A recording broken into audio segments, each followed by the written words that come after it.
Hi there, welcome back to my Stories of Scale podcast, hosted by me, Jonathan Herps. In the podcast, I chat with business owners and CEOs of scaling companies. It centers around their entrepreneurial journey so far and their aspirations for their companies and themselves. So, speaking to Richard Palmer, founder and partner of Qurate Advisory. G'day, Richard. Jonathan, a real pleasure. Thanks for your time today. Look, and thank you so much for joining me. Listen, we might just jump straight in if that's okay. So maybe a bit of background if you can. What's the story behind your business and what got you fired up to start it? And what problem were you trying to solve? Yeah, John, my business partner, and I are both in our mid-50s, and we've had a career. We've both been CEOs, we've been investors, we've been consultants. We've done a whole lot in a whole lot of industries and in a number of countries around the world. And 6 months ago, when we started Qurate Advisory, I wasn't really looking to start another business. Jonathan, you and I first met each other, 7 or 8 years ago when we started our coaching journey together, and I've had the real privilege working within the global Wistish community over the last 5 or 6 years. And it's been one of the joys of my life to spend time with entrepreneurs, business owners, and executives who are dealing with the ongoing challenges of running, building, and scaling businesses. And I know that's what you do. We're both very passionate about it. And as I know you found out, a lot of the work that I have done and you do is actually not about the business advice. It's just actually being a sounding board for people who are going through a lot in their life. So I did that for 5 or 6 years. And in September of last year, I sat down in a day and I had a session through three of my CEOs back to back. And at the end of it, I realized something was up because not only had I had a one-on-one with them, they all gave me the same one-on-one. And they basically told me that I had a business in me and that if I didn't go and do it, they'd be pretty cross with me, which is a real privilege. Yeah. And what they'd identified is that I'm and have always been really passionate about operating with people who wake up in the morning and say, I want to create something. And as that's not a particularly normal thing to do. And the creation process that spent most of my career around is creation of businesses, products, and services. And I just get a real kick of waking up and working with people who are creating business. Now, the particular business that Qurate Advisory is focused on is working with entrepreneurs and business owners who have been doing it for a long time, but are looking at those transformative moments in life, building for growth, preparing for an exit, or trying to scale their business. But we do it through a capital lens rather than an operating lens. So what truly motivates John Barton, my partner, and I is making sure that after the years of toil and hard work, that at the end of the journey, they've got a meaningful capital event. And I can talk more about why that's really important to me in a minute, but that's fundamentally what we do. Okay. So it's an interesting, I'm not at all surprised, as you know, about the new business. And by way of background, Richard mentioned that we've known each other a long time. I actually have coached he and his wife in another business that they've got. And I wanted to do this interview because it's, one of the things I do is coach my clients to build an exitable business, even if they don't want to exit. Yeah, I think it's terribly important to build the foundations of an exitable business, and that's where Richard's and my business really complements each other. And I'll be introducing clients when they're ready to Richard's business to help with that event. We'll explain a bit as we go. You mentioned a little bit a moment ago about, in an indirect way, about lifestyle. So, a question, and I know we were talking about this about 5 minutes ago. If you had to grow your business without running yourself into the ground, what two or three things would you focus on? So, do you know the book, The Hard Things About Hard Things by Ben Horowitz? Yeah, of course. Now, I'm going to take a little bit of liberty and paraphrase a part of the chapter of one of his books where he talks about the struggle. And for me, the struggle is the best way of encapsulating what running a business is and building a business. So I am going to ask you a question around what I'm doing at the moment. But for me, for those of you that haven't read the book, I'd really recommend it. But Ben Horowitz talks about the struggle is the thing you wonder why you started the company.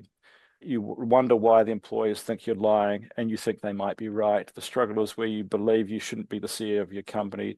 The struggle is when you know that you're over your head and cannot be replaced. The struggle is when you want the pain to stop. It's unhappiness, it's stress. Everyone who has built a company has gone through the struggle, and this is the killer line for me. But it does not mean that you will make it. You may not make it. That is why it's the struggle. And I just want to build back on that because I think that's the reality of building a business. There is no guarantee that you're going to be successful, and it is brutally hard work. And that's what John and I are motivated by, helping people make sure they get a great exit, because ultimately they have struggled. And anyone that's got to a point where they've got a business or a thing that can be sold, they can have, they should have a great outcome. And unfortunately, you and I have seen many people have gone through the struggle and they don't get great outcomes. And that's the driving force behind what John and I do. Now, the problem with the struggle, the problem with the exit, is that it takes years to get there, which is why your question is so important, because you've got to get through the struggle. I've never really accepted this notion of lifestyle balance, because I think if you're in the process of building a business, and you've done it over many years, you've done it more than once, I don't think there's this perfect nirvana around life always being in balance. But I do think there are things that you have to do that are really important to make sure that in the peaks and troughs of the struggle, you don't break yourself. And the first thing is you've got to pick the people you want to work with, because I've always found doing this on my own pretty hard. And second of all is that it's always nice to be working with somebody that is in a different part of the struggle. So I think doing it with somebody is really important. Partnerships are hard in business, often easier to get out of a marriage than it is a business partnership. So the first thing I did is I spent time trying to find somebody that I was really aligned with. And John and I have known each other for a long time, and we're pretty aligned in terms of our life goals. We're in our mid-50s. This isn't our first rodeo. We've got a really clear goal about what we want to achieve, which isn't building Goldman Sachs. So we're really aligned. We want to build a really strong business, have some fun over the next 5, 6, 7 years. But actually, what we don't need to do is make this a $50 million business. We can build a really good practice, help some clients, and make some money through the way. So I think working with people that have got a shared vision, have got competence, is really important. And that's hopefully what John and I have done. The second thing that we're focusing on at the moment, and I'm really excited by this. I'm in my mid-50s, and I think I'm as excited as I've ever been in my entire life around building a business, because we're building a business at the cusp of the next revolution in life, AI and everything around it. And what we're able to build with the new tools, even for a balding middle-aged man, is just frankly phenomenal. I've done this on more than one occasion, and I'm able to do things that I've spent millions and millions of dollars on for a fraction of cents and dollars. And so we are really investing in AI at the moment. And it's not the sake of AI for AI. It's taking the institutional knowledge that John and I have got in the community that we operate in, and really putting that in a framework which we can then take out to our clients using the new technology AI models. And it's just phenomenal. I am so excited about what we can do. It's interesting you say that, Richard. I'm bringing a group of my clients together for lunch on Friday. Yeah. And apart from a good get together, 10 really good CEOs around a table, I'm bringing one person to help us on a discussion about AI. And it's a whole new world out there. And those that jump on are going to exponentially grow their businesses compared to others. And an example of it, I'll give you 2 examples actually. One is one of my clients is the owner of an incentive marketing business, travel business. They take big groups of people on tours, President's Award trips and all that sort of thing. And we brought a specialist in to help identify the low-hanging fruit. And one of the things we've automated, because it's not just AI, it's automation, it's digitization, it's the whole thing. Yeah. One thing we did was we put a KPI around a 90-day sprint around automating the production of travel itineraries for one of these trips. a couple of hundred people going to Morocco and Portugal in a couple of months. Lo and behold, I say the rural we, me, the team, but my client and her team hit that goal and picked up a 20% productivity increase by automating that one thing. Yep.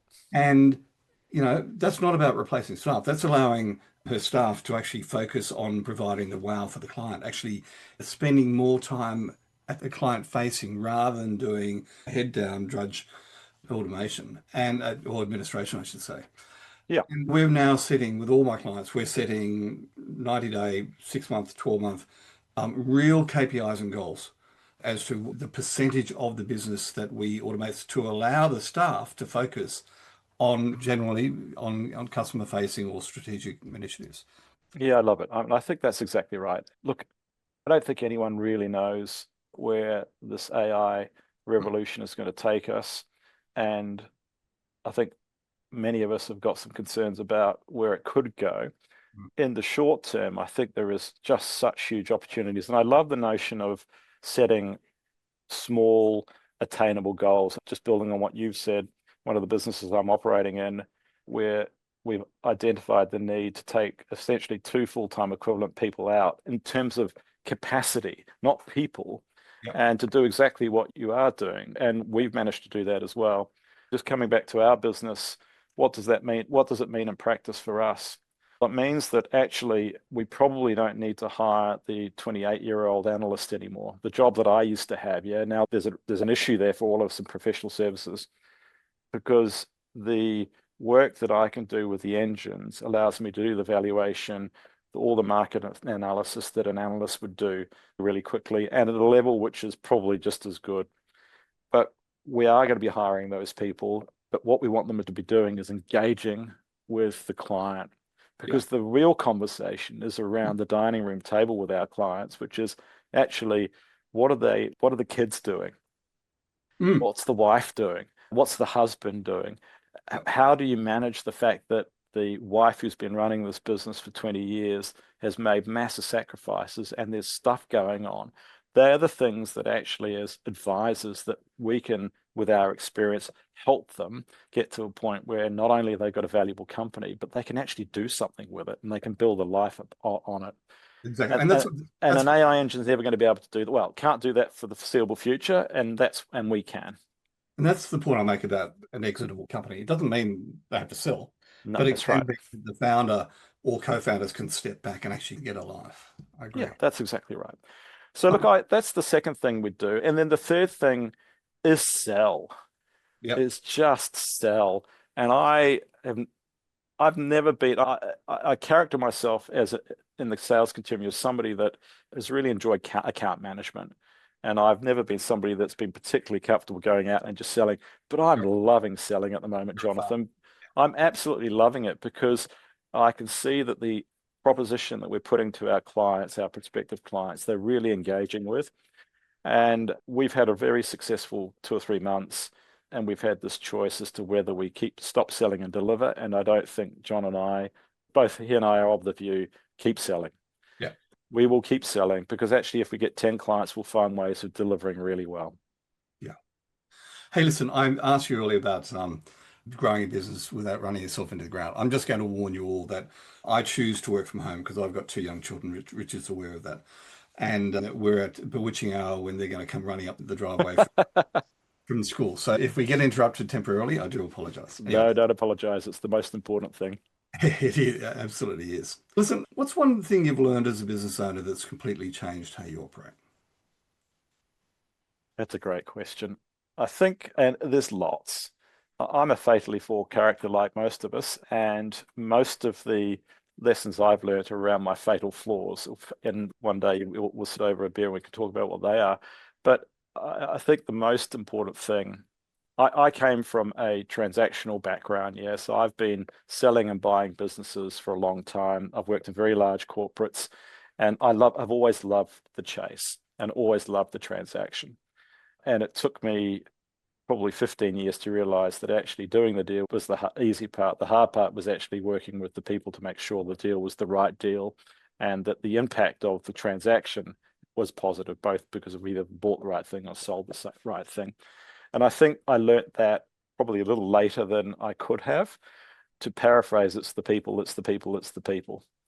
And the leaders that I've worked with, who I really respect, have taught me that as well, which is ultimately in those really tough moments where you're busy and stressed, you've just got to be calm, and you've just got to remind yourself that the outcome isn't the most important thing always. It's the people you're working with, and ensuring that the team itself is not being impacted by your behavior, but more importantly, the team is working as a team and moving forward together. So that's the number one thing. And I think the second thing is that I've been really blessed by working with some smart people, and I've recognized, again, perhaps too late in my career, that being the smartest person in the room isn't a very good idea. Because if you're a smart person in the room, you're missing something, yeah? And running a business or selling a business or running your practice is not a solitary event. It's a team sport. So that's the second thing. Both of those things are platitude. We've all been told this. We've all learnt them in business schools. We've all read the books, but it's look after your people and make sure you've got very smart people around you doing the work. Yeah, totally agree. So Richard, who do you think's given you the best piece of advice in your life or business, and what was it? Yeah, another great question. In my mid-40s, I went through one of my many midlife crises and decided to get really fit again. And I started doing some triathlons. And I arrived in Brisbane from New Zealand in 2014. I joined a tri squad in Brisbane, and had the unique experience of swimming in the middle of winter in 28 degrees, which I thought, coming from Wellington, New Zealand, was a pretty good thing. So my triathlon coach, Al Pittman, who unfortunately passed away a couple of years ago, was an amazing guy. He was the archetypal old style Australian coach. If you imagined the old swim coaches of the 60s and 70s, Al came from that domain. And his favorite phrase was, follow the plan. Quite simply, just follow my plan. And you've got a choice. You can follow the plan and I'll get you a good result. Or if you don't follow the plan, leave. He was pretty uncompromising. There were occasions where anyone that was being trained by Al had a guts for, yeah. And you'd get grumpy because he was relentless. Now, he had a track record. He trained a world champ. He got to Kona in his 70s. He trained hundreds and hundreds of triathlons from all age groups who excelled at their age group and at the world stage as an open professional athlete. And on one particular day, I got very grumpy with him, and he looked me in the eye and said, Richard, you don't have to like me or like it, but you do have to respect me.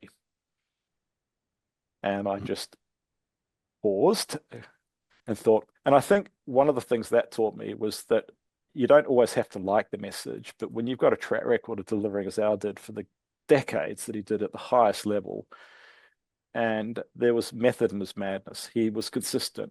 He was disciplined, and he basically just said, do the right things at the right time over a long period of time, and you'll be successful. Isn't And I that, think that's really, really powerful. yeah, isn't that really is, translate that into the business world, the right things at the right time, over a period of time, persistence, have the right. And if you look at the businesses you work with, for every overnight sensation, Instagram, Tesla, whatever, most of the businesses that we work with are 10, 15, 20-year journeys where people have learned that actually doing consistently good often beats occasionally great. Yeah, you just do the consistent things time after time. There's Doug. And I think that's the key thing.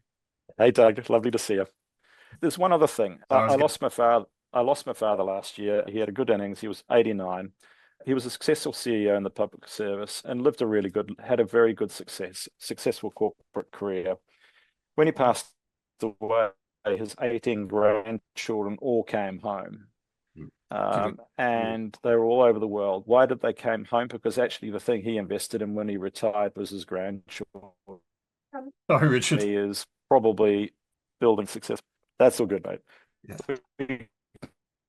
Get very focused to build Richard, business. you're It's the dropping. people around you that are important. And Yeah, we dropped out a little bit there. Yeah. This is a really bad line. We're dropping out, so I'm happy we don't lose each other. Sorry, firstly, that was Doug and Sarah. Secondly, I knew about your father, of course, and the grandchildren, all of them coming home. It was because most of them live overseas from memory, don't they? Yeah, yeah, it's Yeah. very special. Listen, walk me through a typical day in your world. What habits keep you at your best? That's another great question. Look, truth be told, I'm probably not doing things that I should be doing at the moment to keep me at my best because I'm too busy. And I think that's part of the challenge here, which is that you've got in a growth spurt, which is what our business is going through, you do have to work hard on occasions and be out of balance. And right now, I'm probably not in balance. But there are a couple of things that I do try and do regularly. The first is that keeping fit is important and keeping active is important. And I'm not doing triathlons at the moment, but I do try and keep fit. I foolishly signed up to do an 800-kilometer ride in 6 months with the traction team. Fantastic charity. Get involved. So getting on the bike and being fit is important to me. The second thing is that I think most of us now live fairly intense lives, and you've got to be able to turn off. So carving time out to calm your brain, be present with the people that you want to be with, your family, your friends, is really important. Now, I'm not doing that at the moment. That's the thing I need to get back onto. They're the two things. At a business level, I don't have an EA at the moment. I've had them in the past, and I'm the type of individual that needs somebody to pick stuff up behind me. That's when I'm at my best. But there's some fantastic AI tools that are actually picking that up for me. And I know I owe you something, Jonathan. I will get it to you. But I literally have my diary scanned for me. I get a piece of paper every morning in my inbox, which tells me what I should be focusing on. That's all generated from all the emails and all the phone calls and all the things that I've done. And it's fantastic. It didn't take very long to put it together. And I use the Eisenhower matrix for making sure I'm focusing on things that should be done. And I get this little report that says, this is the thing you need to be focused on, Richard. And when I read it and I spend time in the morning doing it, I have a much better day. Yep. Eisenhower matrix, for those who have not heard of it, General Eisenhower from the Second World War had a four quadrant matrix, the top right being what's most important and not urgent. In other words, the big projects you need to focus on and schedule time in for. Top left, what's important and urgent. So they're the things that you need to focus on. And then below that is not important, not urgent, arguably should be delegated or just not done. That's it. Stephen Covey adopted that, and there's a concept I use called R&D, rip off and duplicate, but always give acknowledgement to where it came from. And that's where Stephen Covey's model came from. That's it. And it's interesting, Richard, I was talking to a new client this morning, and we were talking about, I gave that to her and a couple of CEO time management tools. And it's really fascinating. One of the things she asked me, how should she do it? And I said, there's this and the 80-20 rule and time boxing and theming and all this. And at the end of the day, the best story that I've ever heard was going back to the early 1900s. And it's forefront of mind just because we were speaking about it. But the owner of the second largest steel company in America called Bethlehem Steel, forgotten his name, but he hired a management consultant, someone like you and I, to come in and make his leadership team more productive. And his management consultant was Ivy Lee. And essentially what the Ivy Lee said was, "Oh, can I have half an hour with each of your leaders?" He did, and the model he taught them was, at the end of each day, write down the 6 most important things that you need to achieve tomorrow in order of importance. And when you come in the morning, start on number 1 and finish it. That's it. Only then go to number 2 and then finish it. Anyway, cut a long story short, 6 months later, Ivy Lee was paid $22,000, which I think equates to about $2 million. That was his fee for a couple of days' work, teaching people how to prioritize. And Jonathan, let's just build on that. Look, unfortunately, or fortunately, the environment in that story and the environment today are completely different. We have so much noise coming at us. And let's face it, we're living in a pretty uncertain environment at the moment. So I think one of the things that we've all seen, and I know you do as well, is the mental stress that everybody is under at the moment. And the ability to sit and plan and be quiet and focus is really hard. I find it very hard to do. But I mean, it goes back to the hour conversation. What he was really saying is focus on the one or two things that you have to focus on and just do it religiously, and you'll finish an Ironman. Correct. And I had the pleasure of listening to Dean Boxall last week, who was a bit of a fanboy. So one of the highlight of me going off to talk to him, even though I'm Kiwi, I think he's just a phenomenal guy. The most obsessive individual I've ever met in my entire life. I mean, phenomenal. What he's done with the Australian swim team is just beyond. He's probably one of the greatest coaches of all time. And consistently, he was talking about ruthless consistency as well. Mm. And unfortunately, if you want to be great, you have to be ruthlessly consistent. Yes. You've got no choice. That's what world-class performance is all about. Yeah. And you're right. The other thing I talk to my clients about is to fix one thing every week. Only That's one. right. But if you fix one thing every week, whether it be a growth or internal or whatever it might be, fix one thing every week, and guess what? You fix 52 things in a year, and that is probably 48 more than the average CEO out there. 100%. It is that ruthless consistency. Okay, can we just switch a little bit? Leadership teams. What's the number one trait of a great leadership team, do you think? And how do you make it happen? Swim like a duck. So what I mean by that is that the best leaders that I've worked for, like a duck, yeah. So they look very calm on the outside, and then underneath they're running at 4,000 miles an hour. And it comes back to that consistency conversation you and I have been having.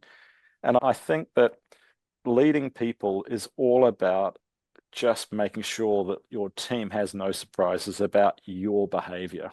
And that's not always possible. We're all emotional beings here, but actually for me, that ability to have a level head and continue to be consistent, continue to ask questions, seek information, be level-headed is a really strong trait to create a trusted, safe environment. And that, in a nutshell, to me, is the leadership role and what a great team looks like, which is that you've got high trust. Now, high trust doesn't mean you will agree with each other. In fact, high trust is completely the opposite, which is you are continually challenging each other, but you know that it's done in a way which is not going to be threatening. It's not about you. I've spent, as you have, a lot of time in lots of teams, big, small, medium-sized companies. That, what I've just described, is very rare. It's really rare. So when you find it, stay and copy it, because it's hard and it's rare. And I come back to it. We've all read the books. We've all seen this stuff, and that's what everyone will talk about, but it's real. Mm. As a leader, be a duck and create a trusted environment in your team. I think this is going to sound a bit strange, but the other thing as being a leader is also being really clear about what you're good at and what you're not good at. You also may not be a good leader. All right. So I've recognized that I'm an okay leader. I've been the CEO of a company and I was okay at my job, but I'm much better as an advisor. I'm a much, much better advisor because as an advisor, my outcome is your outcome. I'm very focused on ensuring you're okay. When I was in a leadership team, I was worried about making sure I was successful. Yeah. Does that make sense? Yeah, no, it absolutely does. And now for me to be successful, working for somebody else is really successful. So it took me some time to realize that the best place for me in any team was in that role, not necessarily in running it. And it's really interesting you say that. I call that your unique ability, understanding what you're really good at and what you really love. And you know me as well. I've been a CEO, what, 5 times now. Largest company with 600 people. The smallest company is probably the one I'm in now. Yep. My unique ability is talking to CEOs and founders and understanding their pain and identifying how to help fix them. Not them, but fix the pain. And you can see by the questions I'm asking you some of the things I do.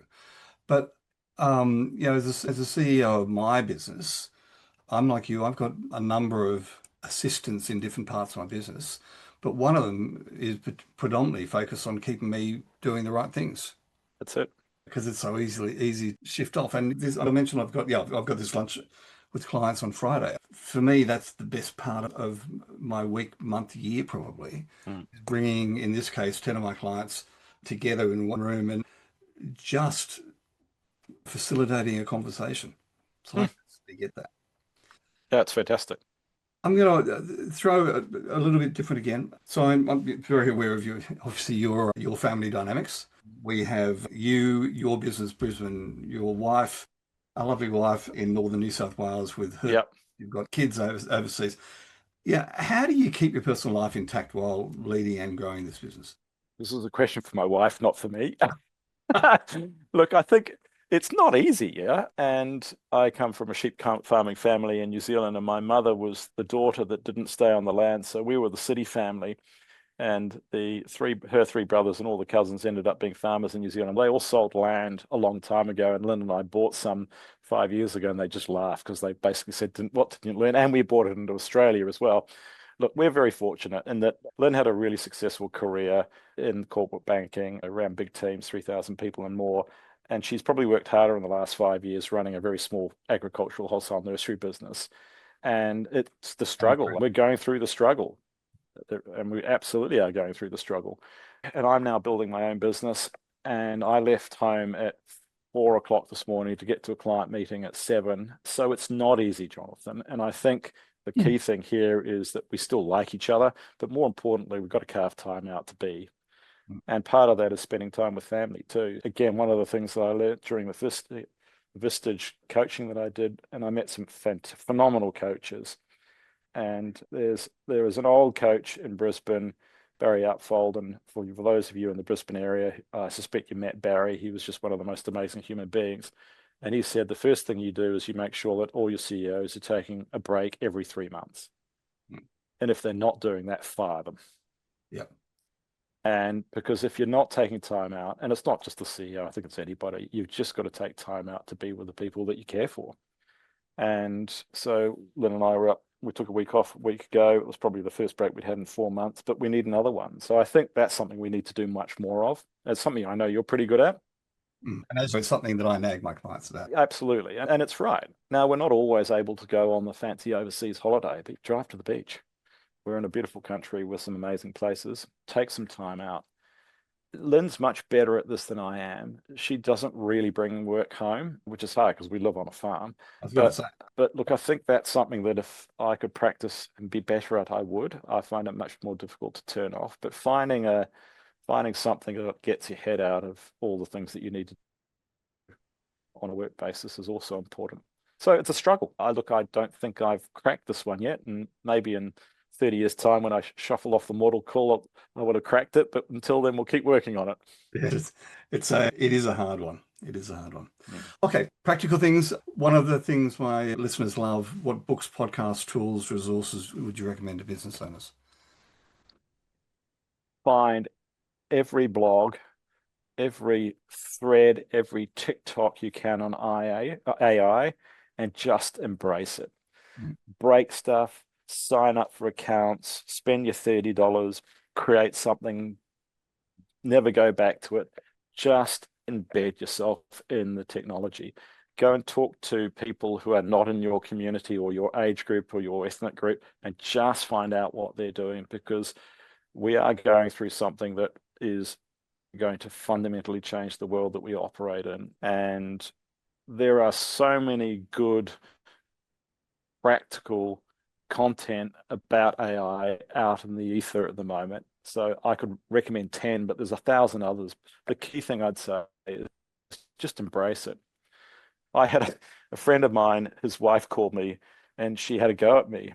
And she said, "I can't believe you did X." I introduced this individual into a vibe coding engine called lovable.dev, which allows you to build enterprise software yourself. Now, it's not easy, but anyway, he had done lots, gone down the rabbit warren, and she rang me up to tell me off because she hadn't seen her husband. My point is that he's dived in. Just dive in, have fun, break it, learn, because if you don't, I don't think you're going to be in your business doing the job you're doing in 5 years' time. I totally agree. And it's fascinating. I've probably got about 8 AI apps we're using every week. One of the crackers is one called Descript. Now, Descript, when you actually, if you were looking at the raw recording of Richard and I versus the final recording of Rich and I are looking around where kids come in, they're doing different things, heads going different. But when with Descript, it will center my eyes and Richard's eyes in the middle of the screen when it's doing its video editing. It'll put all the captions on it, etc. There's another one called Opus.pro, which will take the 35, 40 minutes of this video and make it into snippets, 1 and 2 minute snippets, automatically do it and add the captions. They're just two really basic ones. Lovable's one. I'm developing a new website by myself. It'll take me a day using Lovable. One, Richard, you may not have seen is Notebook LM. So Notebook LM is part of the Google world. And recently, and in fact, I'm blogging on it this week, I took the URLs of the first 128 CEO interviews I've done, put it into Notebook LM. It's gone and analyzed them all, and I've asked it to give me the 10 key lessons that the 120 CEOs have raised. And guess what? 40 minutes later, that would have taken me and my team months to do. This morning, I ran some pretty deep statistical analysis to prove a thesis that I had, which was how can we explain to our clients in a simple way why one business is worth X and another business is worth Y? I call it the hassle index. So the broad rule is that the more hassle your business has, the less valuable it is, because actually a BHP, not a lot of hassle there, and it's liquid, but actually running my business is a lot of hassle. But I wanted to know that there was deep empirical evidence around that model. Literally within an hour, I've got a research paper that a PhD would have written, and I've done some checking to make sure the data, and I've got the empirical evidence to the hassle index. And that is amazing. It's just an amazing thing we can do now. I think I mentioned I've been a CEO multiple times and 600 staff down to where I am now with about 7. And the hassle of running 600 was much easier. Yeah. You've got a formed leadership team around you and the like. And Yep. also, you don't need, like, if the business relies on you for everything, you don't have a business, you've got a job. And that's one of the key things as I coach on. Okay, last question. If you could leave business owners with one last piece of advice, what's the single action they should take right now? You are a capital steward.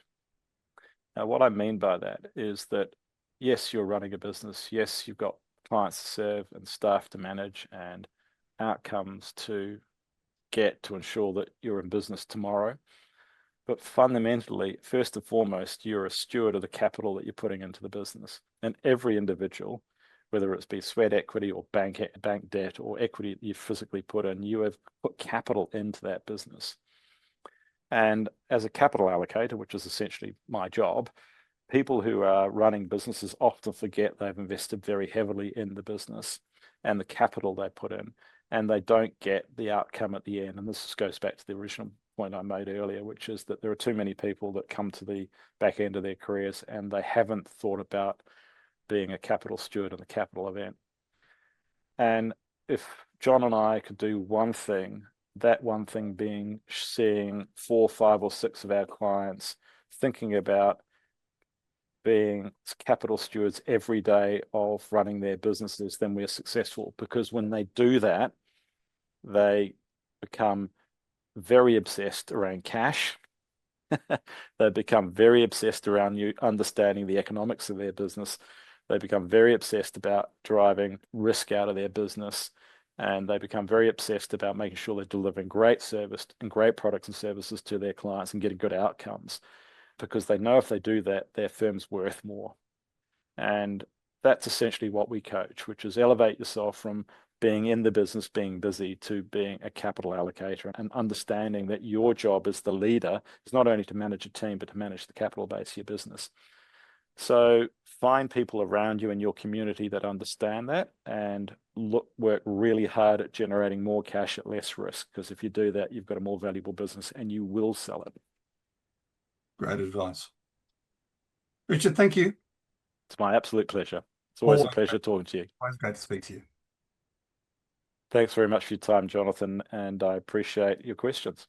Cheers, Richard.